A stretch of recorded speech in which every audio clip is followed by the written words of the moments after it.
Inovasi PAU yang kami bawakan hari ini bukan sahaja dari segi cara pembungkusan, tapi juga cara penyediaannya pun ada yang unik dan berbeza yang akan kita tanyakan kepada dua tetamu kita. Ya, hari ini bersama dengan kami di studio sama-sama menyambut kemeriahan Tahun Baru Cina. Kita ada di sebelah ini Dr. Suryani Mohammed, pengarah projek PAU UPSI, dan juga di sebelah Profesor Madya Dr. Rizwan Cik Rus, penyelaras FTV Incorporated. Assalamualaikum, selamat pagi. Waalaikumsalam, selamat pagi. Sihat ya? Alhamdulillah. Biasa kalau Tahun Baru Cina ni selalunya kita makan dumpling, mandu kalau di Korea. Tapi di Malaysia apa kurangnya? Kita ada PAU. Ya, PAU sebenarnya adalah suatu makanan tradisi yang mana telah diubah suai. Ya, apakah sebenarnya inspirasi di sebalik menyediakan PAU yang sedia untuk dimasaklah kiranya mengikut acuan dan resepi sendiri? Silakan.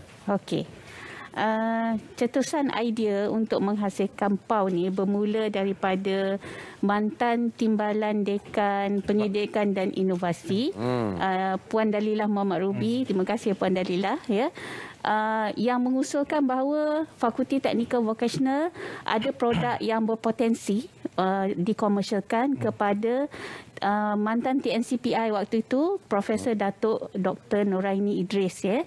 Dan usul ini dipandang serius oleh Datuk Dr. Noraini Idris, yang mana beliau sangat menyokong pengkomersialan PAU, dan dengan itu tertubuhnya Pusat Penyelidikan Inovasi Makanan di Fakulti Teknikal Vocational.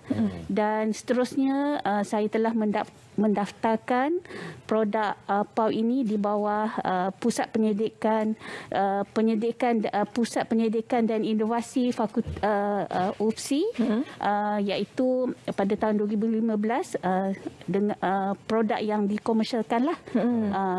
Antaranya PAU yang dihasilkan oleh Fakulti Teknikal Vocational. Kalau kita lihat di Malaysia ni, kita ada banyak lagi kuih-kuih tradisional. Kita ada kuih talam, kuih bangkit, kuih seri muka. Tapi kenapa PAU yang menjadi pilihannya? Kita nak tanya pada Profesor Madya, Doktor. Okey, bismillahirrahmanirrahim. Assalamualaikum warahmatullahi wabarakatuh. Selamat sejahtera. Rasanya tak terlambat lagi untuk mengucapkan selamat Tahun Baru Cina kepada semua penonton Selamat Pagi Malaysia dan juga warga Malaysia lah khususnya, dan juga warga UPSI, UPSI. Okey, so inspirasi PAU. Kenapa PAU? Kalau siapa yang biasa dengan Tanjung Malim atau sekarang dipanggil daerah Mualim, mesti akan kenal satu jenama PAU di Tanjung Malim. Dan daripada inspirasi daripada situlah kita rasa bahawa kita memeriahkan lagi industri PAU di daerah Mualim khususnya dengan memperkenalkan satu produk inovasi PAU, iaitu khususnya PAU yang mempunyai inti labu yang berbeza dengan inti-inti lain. Kalau kita tengok inti-inti lain yang biasa kita, iaitu inti kaya, inti kacang merah kan, dan sebagainya. Tetapi melalui Pusat Inovasi Makanan yang diketuai oleh Dr. Suryani dan juga tim beliau, dan juga sebab kita mempromosikan produk PAU ni di bawah FTV Incorporated, iaitu sebuah entiti komersial di bawah Fakulti Teknikal dan Vocational, berkonsepkan workplace learning, di mana student workplace learning, di mana Dr. Suryani akan mengetahui, pensyarah akan mengetahui satu projek, contohnya inovasi PAU, dibantu oleh student pelajar daripada UPSI yang bakal menjadi pensyarah di Kolej Vocational, menjadi guru di sekolah menengah harian yang mengajar pelbagai subjek mata pelajaran vocational khususnya di Fakulti Teknikal dan Vocational. Jadi melalui konsep workplace learning ni, FTV Incorporated dan juga Pusat Inovasi Makanan di bawah Dr. Suryani ini, kita mempromosikan produk utama kita yang kita komersialkan, iaitu produk PAU, selaras dengan produk utama di daerah Mualim, dan PAU sendiri pun menjadi produk utama Mualim lah. Kita ada pesta PAU di Mualim, dan kita ada macam-macam lah aktiviti yang mempromosikan bandar Mualim ni. Selain daripada bandar belia antarabangsa, Mualim juga menjadi pusat PAU di negeri Perak. Jadi banyak inovasi PAU, termasuklah daripada UPSI sendiri, iaitu PAU UPSI, PAU UPSI. Menarik. Jadi apakah kapasiti penghasilan PAU di UPSI menerusi resepi dan juga jenama ini? Okey, secara umumnya kita akan hasilkan sehari dalam 500 biji lah. Sebab semi auto kan. Mungkin untuk menguli tu kita masih gunakan mesin, tapi dalam membentuk, mengisi inti tu masih lagi manual lah. Jadi kalau kita tengok dekat video tu, ada part yang kita masih handmade, ada part yang kita menggunakan mesin lah. Sebab apa, kalau di Malaysia ni selalunya orang nak jugalah yang handmade ni. Orang kata air tangan tu kena ada. Kalau kita guna mesin, orang kata alah tak sedap lah, air tangan tu tak terasa. Jadi kalau yang macam ni, ada sebahagiannya masih lagi menggunakan cara yang manual. Kalau uli tu masih gunakan mesin sebab tak mampulah nak cukup uli tenaga 10 kilo, 12 kilo kan. Jadi yang lain tu masih lagi menggunakan tangan. Jadi inti labu tu apa yang istimewanya? Apakah resepi dia? Kalau boleh kongsi sikit lah supaya ada yang mungkin nak cuba kat rumah ke, nak try buat bocorkan sendiri. sikit rahsia.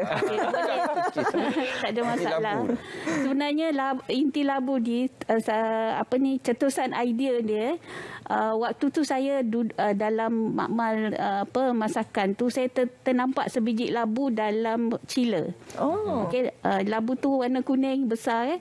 Jadi saya cakap dengan kawan saya, di Johor biasanya kalau kenduri kahwin, diorang akan masak kacau keledek. Maksudnya keledek tu dimasak dengan santan, ada gula sikit. So saya kata, why not kita try labu. Jadi ambil labu tu, mula-mula kita rebus. Masak, dia terpelantinglah ke atas kan, kuat. Meletup. Jadi saya kata kita tukar cara. Kita kukus dulu labu, kemudian kita masak dengan santan dan gula sikit. Bila dia orang rasa, dia orang kata sedap macam makan kaya. So saya terfikir orang yang alergik dengan telur kan tak boleh makan kaya. So ini adalah satu alternatif kepada mana yang alergik dengan telur ataupun memang dia vegetarian ke. Jadi kalau nak rasa macam kaya, makan pau labu sama lebih kurang rasa dia. Dia punya lemak-lemak dia tu macam kaya juga. Tapi kalau kita tengok tadi DVD tu dengan penggunaan teknologi dan juga mesin-mesin itu, bagaimana sebenarnya boleh tercetusnya idea dan juga penggunaan teknologi itu daripada mana? Siapa yang memberikan sokongan sebenarnya? Okey, terima kasih atas soalan. Okey, so untuk sokongan pihak pengurusan tertinggi UPSI lah secara khususnya memang sangat menyokong kepada pembangunan produk inovasi PAU itu sendirilah.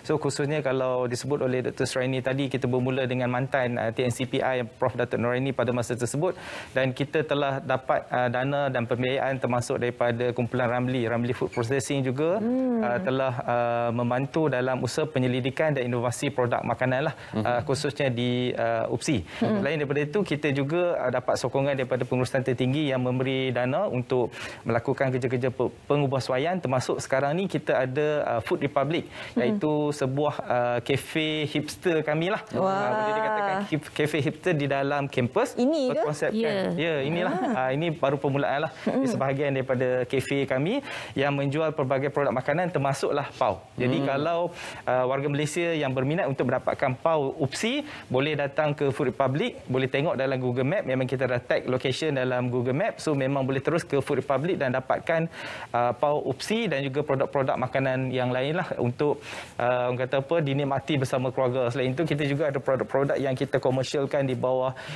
FTV Incorporated. Kita juga ada beberapa restoran dan produk-produk lain lah yang menyokong kepada pengkomersialan produk inovasi hasil penyelidikan pensyarah-pensyarah di Fakulti Teknikal dan Vocational serta UPSI itu sendiri. Ramai yang sudah balik ke kampung untuk musim cuti ini, tapi apabila pulang semula ke Kuala Lumpur, apa kata singgah sebentar di UPSI untuk mendapat PAU ni, hasil jualan daripada PAU ni, kemana perginya hasil-hasil jualan ni?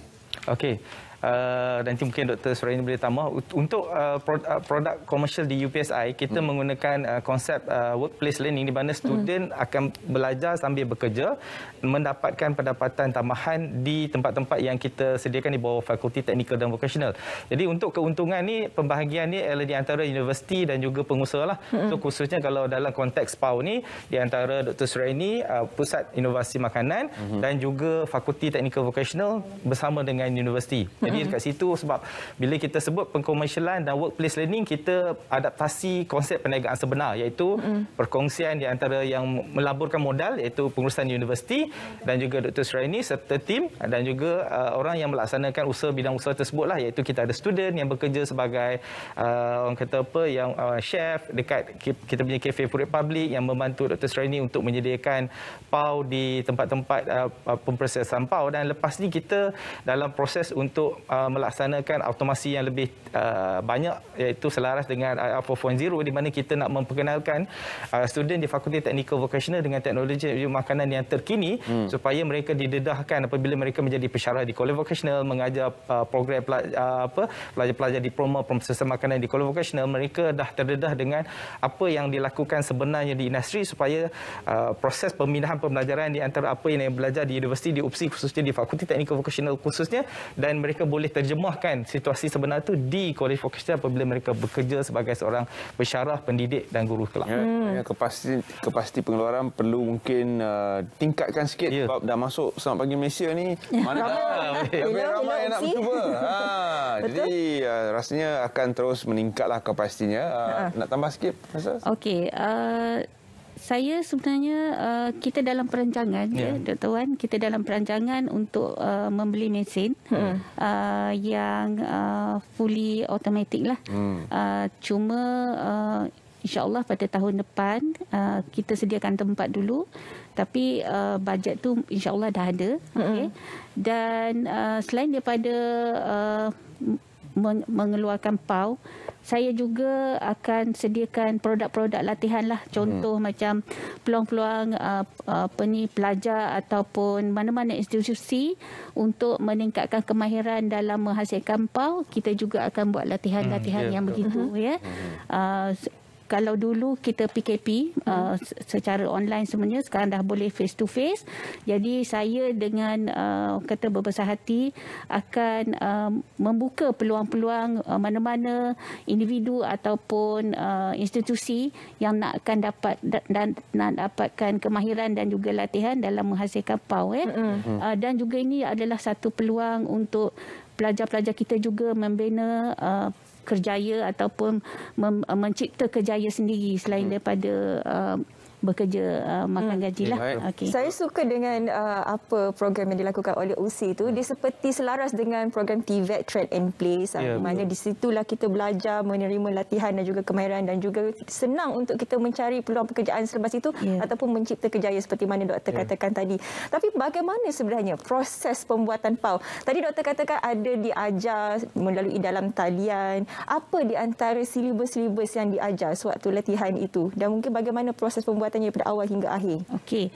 Kalau dalam talian kita hanya berkongsi resepi saja. Resepi ini mana-mana pun kita boleh dapat. Cuma tapi kalau dalam secara face to face ni sebenarnya nak buat PAU ni teknik dia yang nak kena betul. Teknik macam mana tu, doktor? Teknik menguli, berapa lama nak uli doh tu. Teknik nak membentukkan PAU, nak rounding, yang macam saya buat tadi, kita nak rounding. Kemudian nak isi inti tu, nak proving dia, nak tunggu berapa lama doh tu dah cukup kembang. Nak kukus pun ada teknik dia.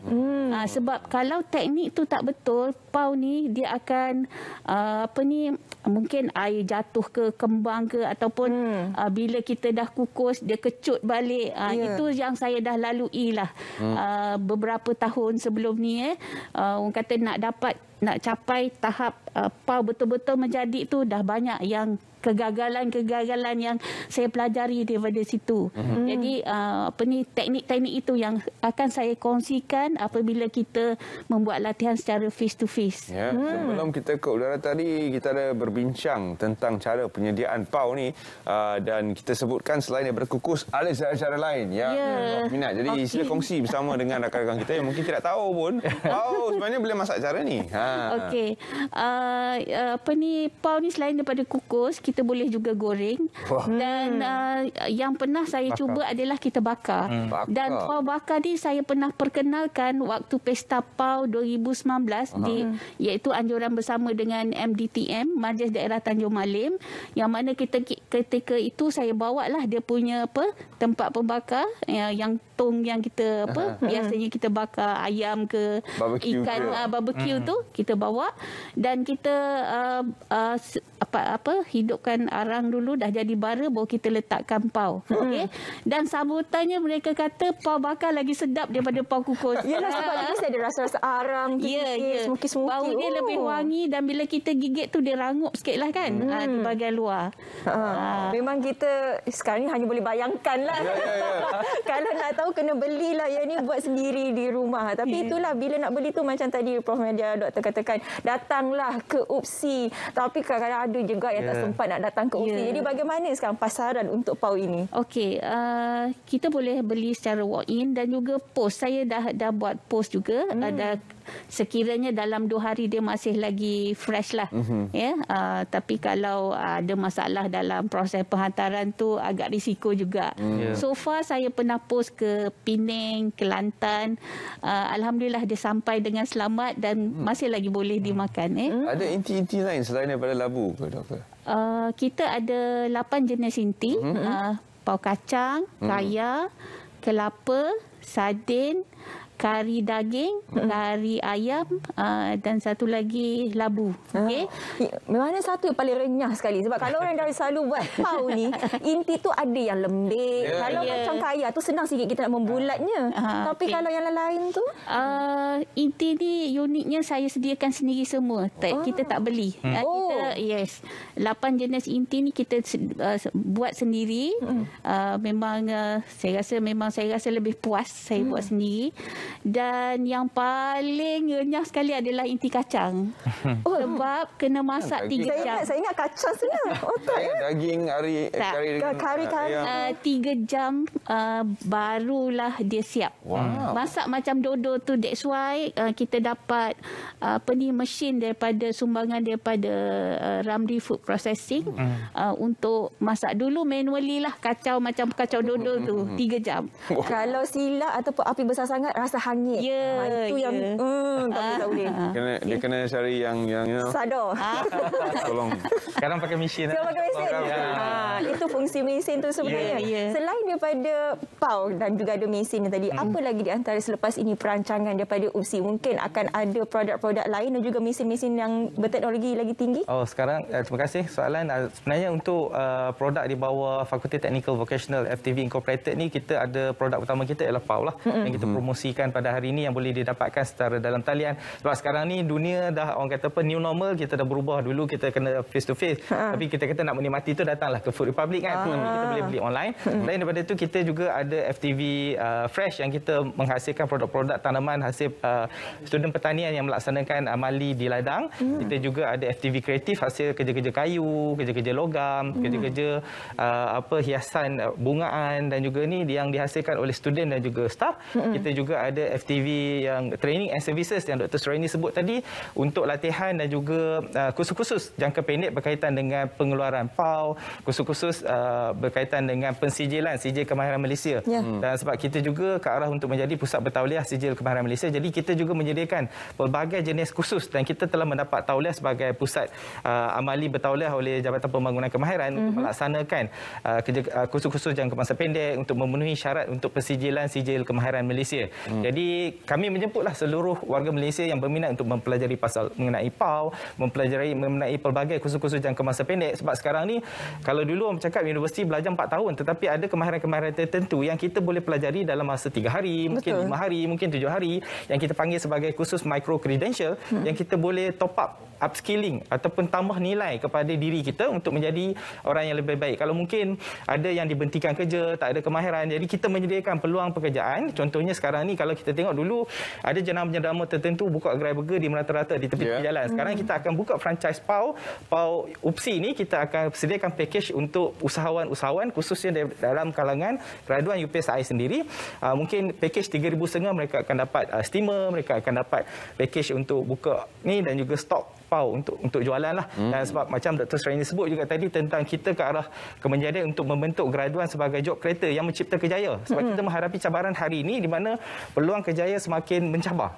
Jadi usahawan yang graduan dikeluarkan daripada UPSI boleh menjadi yang kita panggil sebagai TVET Prono.